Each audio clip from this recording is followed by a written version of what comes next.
Hello, it's Mrs. Glasson. Welcome to another tutorial in which I aim to make tricky words less tricky. And in this tutorial, our words are beside and besides. And today, something a little bit different. There's a song involved. Are you going to sing along with me? Well, you'll have to wait until the end for that, so keep watching. But before that, we have two tricky words to tackle. Students, ready, steady, go. Beside is a preposition meaning next to. Besides can be an adverb or a preposition meaning as well or in addition to. Let's have a look at some fantastic example sentences. First, beside. The chair is beside the window. Now, top tip. Take a look in your Tricky Words workbook. Can you see how it's relatively easy to figure out if a word is a preposition? The second example sentence, and it's definitely true, I love to be beside the seaside. Gosh, I feel like breaking into song. Students, do you know the song I mean? Have you guessed? Never mind for now, we'll come back to that in a few minutes. Now, besides, meaning as well or in addition to. I don't need any help. Besides, I've nearly finished.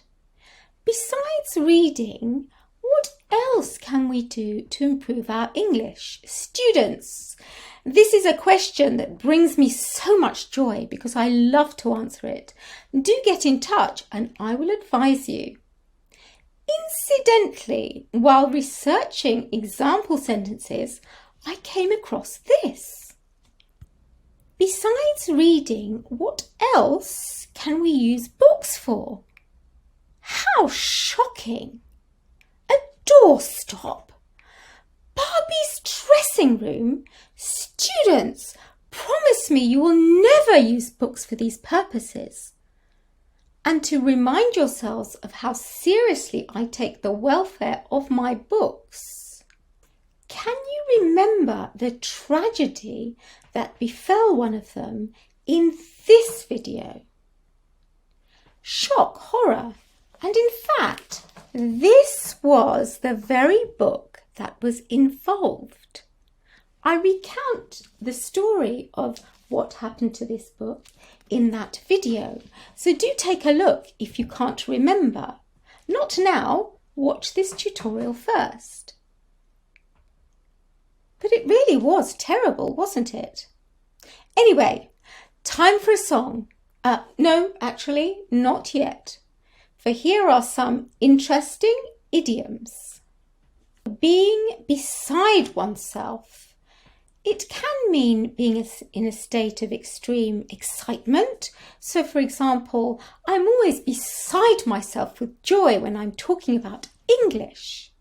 Or it can mean to be in a state of extreme agitation.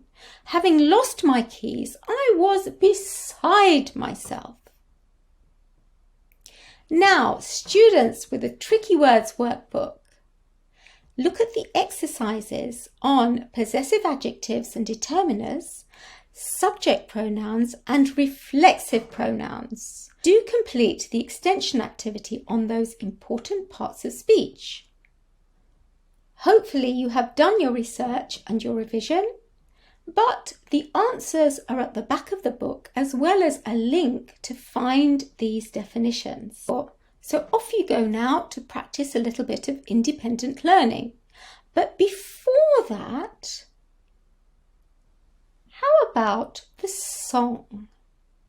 A fun extension activity which will enable you to use and contextualize beside as a preposition.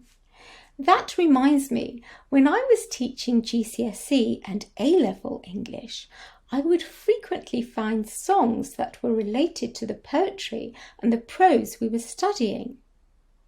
As you can see, there are some fun questions about songs and famous works of literature at this point in your Tricky Words workbook. That's the second time I've mentioned it. You know where you can download your very own copy. So I'm going to very carefully put that book back in its place. Last, here is that song I was talking about. Students, click here. I do like to be beside the Dante. Don't you like my singing? So students, you can see just how much fun English is. Learning and laughing and singing and barking in Dante's case. For exams, for school, for life. Always wonderful, sometimes tricky. Unlike my singing, English is amazing. See you soon.